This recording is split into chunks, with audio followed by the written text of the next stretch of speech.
एक अजीब सपना। राजकुमारी आरोही हर रात एक ही सपना देखती। एक काले घने जंगल में एक विशाल कांच का महल जो धुंध से ढका रहता। वहां एक आवाज गूंजती, मुक्ति केवल सत्य की आंखों से संभव है। हर सुबह जब वो उठती उसका दिल तेज धड़कता, लेकिन वो सपना कभी धुंधला नहीं होता। महल का रहस्य। राजमहल की पुरानी किताबों में उसने कांच के जंगल का जिक्र पाया। एक शापित जंगल जहां कोई गया तो लौटकर नहीं आया।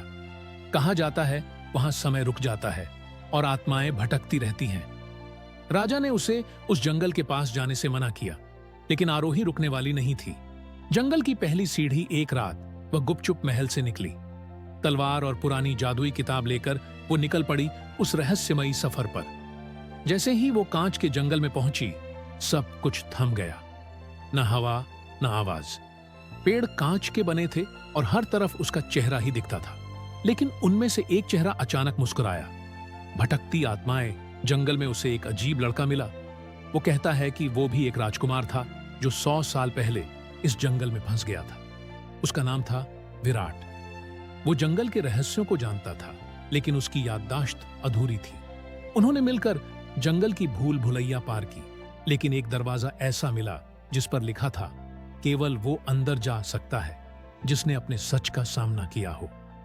सच का आईना दरवाजा तब खुला जब आरोही ने स्वीकार किया कि वो हमेशा सबसे परफेक्ट दिखने की कोशिश करती रही, लेकिन वो डरती थी। असल में कौन है?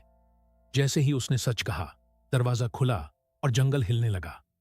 आखिरी राज और मुक्ति महल के अंदर एक बूढ़ी जादूगरनी मिली जो असल में एक रानी थी, विराट की मां।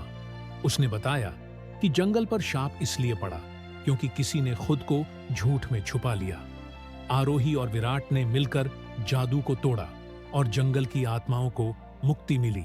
राजकुमारी आरोही अब महल लौटती है, लेकिन अब वो सिर्फ सुंदर नहीं, सच्ची और निडर भी है। कहानी का संदेश। सच्चाई से बड़ा कोई जादू नहीं होता। दोस्तों, अगर आपको ये कहानी पसंद आई हो तो हमारे चैनल को जरूर सब्सक्राइब करें। आपकी सपोर्ट ही हमारी ताकत है। मिलते हैं अगली दिलचस्प कहानी में।